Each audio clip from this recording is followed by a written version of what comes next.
पाहता Sillod express news. Chhatrapati संभाजीनगरमध्ये पाण्यासाठी रणकंदन, महापालिकेवर संतापलेल्या नागरिकांची मडकी फोडो आंदोलनाद्वारे धडक। पाण्यासाठी जे आंदोलन करत असतील रीतसर मार्गाने आंदोलन करावं आणि जर बेकायदेशीर मार्गाने आंदोलन केल्यास आपल्या विरुद्ध कायदेशीर कारवाई करण्यात येईल। कायदेशीर कारवाई केल्यानंतर सदर गुन्ह्यात अटक करून पुढील कारवाई करण्यात येईल। आपल्या या ठिकाणी जे नवीन पिढी आहे त्यांना कुठल्याही प्रकारची शासकीय नोकरी अथवा तुम्हाला कुठल्याही कंपनीत नोकरी लागणार नाही याची दक्षता घ्यावी। कॅरेक्टर सर्टिफिकेट पोलिसांकडून जातं, त्यासाठी रीतसर मार्गाने आपल्याला अधिकार आहे, आपण त्याचा वापर करावा। बेकायदेशीर आहेत, बेकायदेशीर आहेत, आपण सगळे एकूण निघून जा।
तुम्हाला याचा कायदेशीर हे बाईला बसवा गाडी कुठे गाडी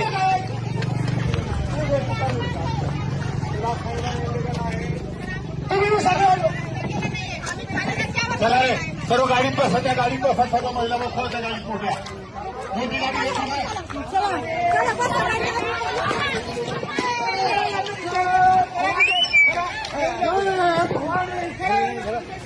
जय भवानी, जय शिवाजी, हिंदुराजा सम्राट बाळासाहेब ठाकरेंचा विजय असो। हिंदुराजा सम्राट बाळासाहेब ठाकरेंचा विजय असो। पाणी आमच्या हक्काचं, नाही गुणाच्या बापाचं, पाणी आमच्या हक्काचं, नाही गुणाच्या बापाचं। हिंदुराजा सम्राट बाळासाहेब ठाकरेंचा विजय असो। हिंदुराजा सम्राट बाळासाहेब ठाकरेंचा सगळ्यांना सूचना आहेत, कोणीही इकडे जमणार नाही किंवा आमच्या वाहनमध्ये बसून पोलीस स्टेशनकडे चला। सगळ्यांना सूचना आहेत, सगळी लोकांना जे बेकायदेशीररित्या इथं जमले आहेत त्यांना आम्ही पोलीस स्टेशनला नेऊन कायदेशीर कारवाई करणार आहे। कोणीही इकडे थांबणार नाही। 4 पेक्षा जास्त लोक आम्हाला तिथं दिसले ते सगळ्या लोकांना डिटेन करण्यात येईल। महिला आपण आपल्या आपल्या घरी जा।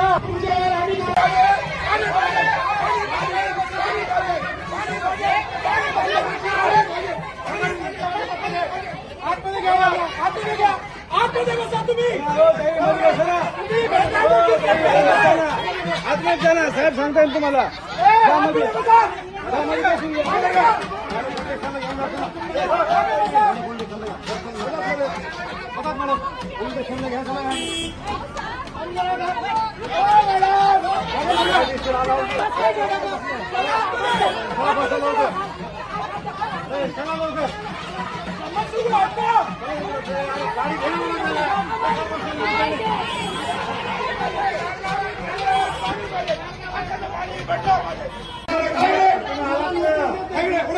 पहिले त्याला सांगितलं सगळे कायदेशीर कंडिशन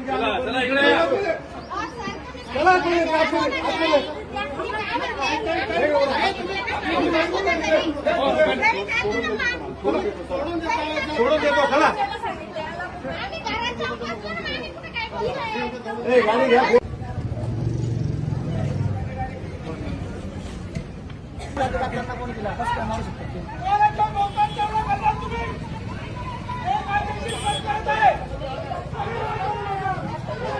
चला वाहनमध्ये बघा पोलीस वाहनमध्ये पोलीस स्टेशनला जाऊन जाणार आम्ही वाहनमध्ये बघा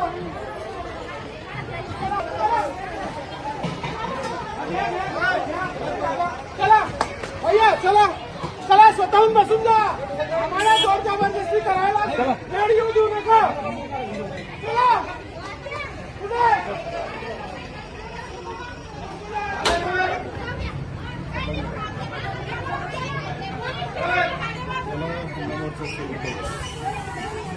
आपल्याला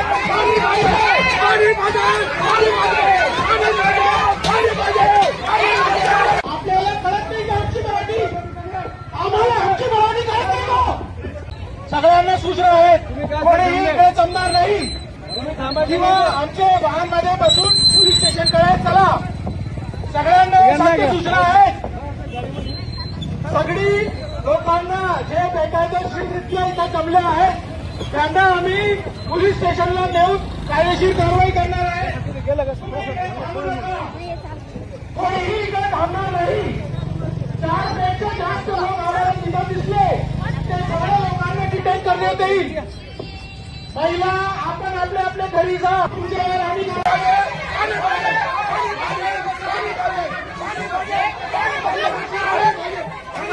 आतमध्ये घ्या आतमध्ये घ्या आतमध्ये बसा तुम्ही आतमध्ये जा ना साहेब सांगता येईल तुम्हाला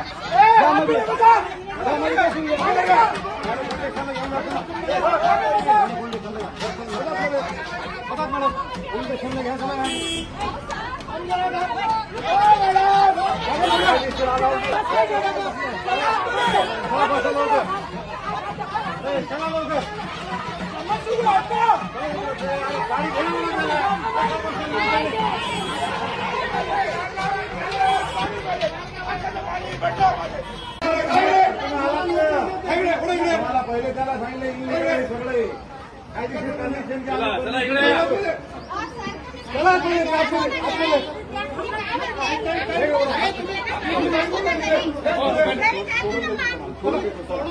सोडून देतो चला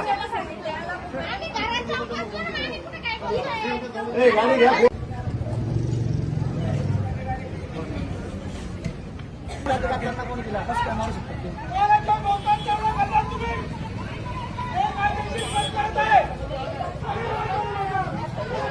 चला वाहनमध्ये बघा पोलीस वाहनमध्ये पोलीस स्टेशनला जाऊन जाणार आम्ही वाहनमध्ये बघा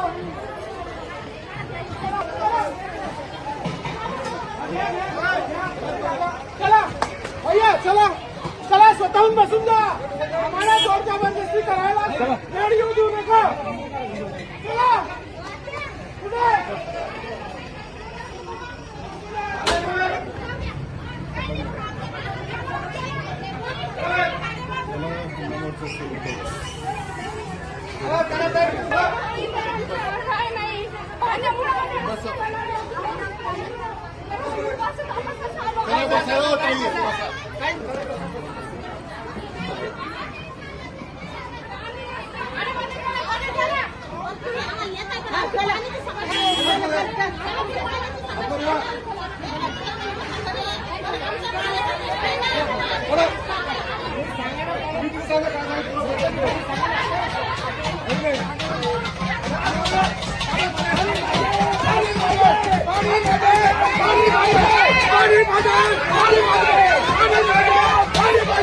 आपल्याला कळत नाही का आमची मराठी आम्हाला आमची मराठी कळत नाही का आमची मराठी कळत नाही का तुम्हाला निघायचं समजत नाही का तुम्हाला? यांना बस घेऊन या, यांना डिटेन करा. चला चला वाहनमध्ये बसा. चला चला वाहनमध्ये बसा. इथून सरळ तिघा किंवा पोलीस स्टेशन चला. जमू नका. यांना डिटेन करायला सुरुवात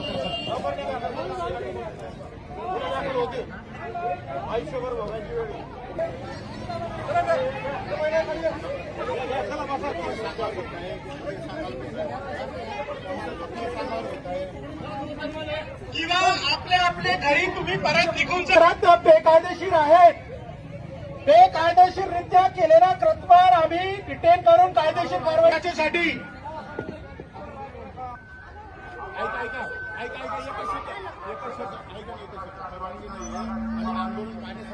तुमचं आंदोलन दडपण्याचं काम केलं जातं. हो, आमचं आंदोलन दडपण्याचा प्रयत्न 2 दिवसापासून चालू आहे. आम्हाला बरेचसे फोन येत आहेत, धमक्या येत आहेत, पण आम्ही त्यासाठी जुमानणार नाहीये. जनतेसाठी काम करणार आहे, जनतेच्या हक्कासाठी लढणार आहेत आणि जनता सुद्धा रस्त्यावर उतरलेली आहे. त्यामुळे ती आता मागे जाणार नाही. गुन्हा दाखल झाल्यावरही तुमचं आंदोलन सुरू आहे. चालूच राहणार आहे. पाण्यासाठी लढाई ही जनतेसाठी चालूच राहणार आहे. तुमचं काय म्हणणं? एक एक लेडीज आमची घरातून वडून काढली पोलीस लोकांना. काय गरज होती पोलीस लोकांना घरातून लेडीज काढली? आम्ही काय तोळ्या केला का? आम्ही पाण्यासाठी बोलू राहिलो. आम्ही पाण्यासाठी येऊ राहिलो. पाण्याचा हक्क मागू राहिलो. का आम्हाला पाणी देत नाही? आम्हाला मिळालाच पाहिजे. आम्ही जो माणूस आमच्याकडे येतो मतदान मागायला, आम्ही त्यांना पाणी मागतो. आम्ही निवडून आलो पाणी आणतो. आमच्याकरता आता एका बी आमदार खासदार कोण असेल त्यांनी पाणी आणि रस्ता अजून दिला नाही. तुम्ही त्यांना अडवलं, ताब्यातही घेतलंय, काय सांगाल? आम्हाला एक काल माहिती मिळाली की काही लोक सोलापूर-धुळे हायवेवर आंदोलन करणार आहेत. त्यांचे सोबत आम्ही याच्या आधी 2 मार्चलाच मीटिंग घेऊन त्यांना त्यांचे जे विषय आहेत त्याला संबंधित खात्याला भेटून त्याचा समाधान करावा हीची सूचना दिली होती. त्यांनी आम्हाला 2 मार्चला हमी पण दिली होती की आम्ही काही आंदोलन करणार नाही. तरी पण काल आम्हाला गोपनीय पद्धतीने माहिती मिळाली की हे लोक काही आंदोलन करण्याच्या नियोजनात आहेत. तर आम्ही यांना काल रात्री परत जाऊन त्यांना लेखी सूचना दिली. लाऊडस्पीकरने एरियामध्ये फिरून सूचना दिली की आपण एरियाला येऊ नका. पोलीस कमिशनरचा जमावबंदीचा आदेश लागू आहेत. हे आंदोलनाला कोणीही पोलिसने परवानगी नाही दिलेली आहेत. तरीही हे लोकांनी आम्हाला ऐकलं नाही आणि जमावबंदीचा आदेश उल्लंघन करून सोलापूर-धुळे हायवेवर येण्याचा प्रयत्न करत होते. ते प्रयत्नामध्येच आम्ही यांना अडवून यांना कायदेशीर पद्धतीने डिटेन करून यांच्यावर पुढे गुन्हे दाखल करण्याची तजवीज ठेवलेली आहे. बरं, किती लोकांना ताब्यात घेतलंय? काय पुढची भूमिका? आमची जे हे कारवाई आहे ते सध्या सुरू आहे. कारवाई संपल्यावर आम्ही याच्या बाबतीत आपल्याला सविस्तर सूचना देऊ. पण नागरिक ज्यावेळेस स्वतःच्या प्रश्नांसाठी भांडतायत त्यावेळेस पोलिसांनी दडपशाही केली असा आरोप नागरिकांकडून होत आहे. नागरिकांना आर्टिकल 19 इंडियन कॉन्स्टिट्यूशन प्रमाणे त्याचा अधिकार आहेत, पण ते अधिकारला अंमल करायला त्यांना पोलिसांकडून परवानगी घेणे, पोलीसच्या जे जमावबंदीचा आदेश आहे त्याचा रिस्पेक्ट करणे आणि तसेच त्यांची जी मागणी आहे त्याच्यासाठी पोलीस त्यांची पूर्ण मदत करेल. जे संबंधित खाते आहेत त्यांना आम्ही स्वतः जाऊन भेटून बोलू की यांचे मुद्देचा हे करा, त्यांचं समाधान करा. पण जर विना परवानगी जमावबंदीचा आदेश उल्लंघन करून पोलिसांना मीटिंगमध्ये दिलेली हमीचा रिस्पेक्ट न करता जर असे कोणी कृत्य करणार असेल तर आम्ही त्यांच्यावर कायदेशीर पद्धतीने कारवाई 100% करणार आहेत. या ठिकाणी कायदा सुव्यवस्थेचा प्रश्न निर्माण झाला होता. एवढ्या मोठ्या संख्येने लोक जमले होते, त्यांचा प्रश्न देखील गंभीर आहे. तर तुम्ही नागरिकांमध्ये आणि संबंधित विभागाच्या बैठक बोलणार आहात का आणि याचा तोडगा कसा निघणार आहे? आज जे घडलेली घटना आहेत त्यात काहीही कायदा व सुव्यवस्थेचा प्रश्न निर्माण झाला नाही. आम्ही प्रोएक्टिव्ह पोलिसिंग करून जे लोक जमावबंदीचा उल्लंघन करत होते त्यांना डिटेन केलेलं आहे. आमची कारवाई पूर्णपणे कायदेशीर आहेत. आपला जे दुसरा प्रश्न होता, येस, आम्ही इतर विभागांना सोबत परत बसून एकदा 2 तारखेला मीटिंग झालेली आहेत.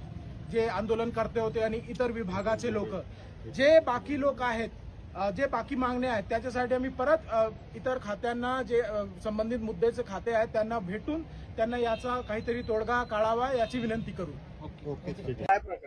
आम्ही वडगाव कोल्हाटी या ठिकाणी पाण्यासाठी खूप मोठं आंदोलन केलेलं आहे. या ठिकाणी जनतेला पाण्याची कुठल्याही प्रकारची सुविधा गट नंबर मध्ये नाहीये आणि ज्या भागामध्ये पाणी पाईपलाईनची व्यवस्था आहे त्या ठिकाणी तर अजिबातच पाणी त्यांना त्या ठिकाणी येत नाहीये. त्यामुळे सगळी जनता त्रासलेली आहे आणि उन्हाळे दिवस असल्यामुळे आणि जवळपास 10-12 वर्ष झालेले लोकांना पाण्याची योग्य सुविधा नसल्यामुळे आज जनता चिघळलेली आहे. त्यांच्या पाणी प्रश्नावर आजपर्यंत कुठल्याही अधिकाऱ्यांनी आणि नेत्यांनी त्यांची दखल घेतलेली नाहीये. त्यामुळे ही जनता आज रस्त्यावर उतरलेली आहे आणि या पोलीस प्रशासनाने या बऱ्याच महिलांना आणि मी जिल्हा परिषद सदस्य ललिता सोनवणे माझ्या सहित या महिलांना इथे या पोलीस स्टेशनमध्ये त्यांनी जमावबंदी करण्यासाठी इथे पोलीस स्टेशनला घेऊन आलेले आहेत. पण ही जनता आज थांबणारी नाहीये. आज घडा फोडणार आणि पाणी आणणारच आहे. कुठल्याही परिस्थितीमध्ये पोलीस प्रशासन जरी अवेलेबल असेल तरी सुद्धा ही जनता आज कोणाचंच ऐकणार नाहीये. जागोजागी तुम्हाला आंदोलन करताना दिसणार आहे. एक मिनिट, तुमचं आंदोलन दडपण्याचं पासून आम्हाला धमक्यांचे